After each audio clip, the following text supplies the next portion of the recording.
Delayed cord clamping is also very important in the premature babies. We discussed it in the last lecture as well. So delayed cord clamping is basically blood should be within the baby's lungs. In utero, the lung doesn't do the breathing, so it's going to the placenta.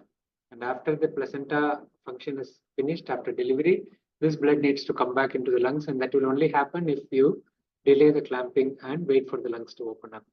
So it's more beneficial in the premature babies because if this blood doesn't come, the circulating blood volume for the baby will be reduced, the oxygen carrying capacity will be reduced, and the baby is more prone for hypotension, shock, and IVH as well.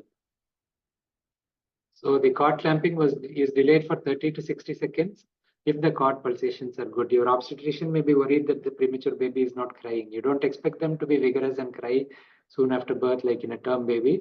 So even if the baby is not active and crying, you can wait if the cord pulsations, which indicates the heart rate of the baby, is good. So there is no bradycardia, there is no asphyxial risk, and it's okay to wait. And this benefit is going to be much more. There is also immunoglobulins from the mother, which was transferred to the baby through the placenta. And the baby should be held at or slightly below the maternal pelvis. The only disadvantage of delayed cord clamping is a slightly higher incidence of jaundice, but this is not a major disadvantage because these babies are anyway in the NICU and you'd be treating them with phototherapy. So this is the tiny 450-gram premature baby intubated, and you can see how small the baby is. This bruising is common. Previously, we used to say baby badly bruised, don't resuscitate, but it doesn't have a direct correlation.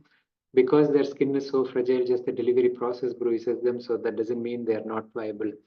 The eyes are often fused, so this baby is about a week old, so they started to open the eyes, but eyes are often fused, and you know the body fat Ballard scoring.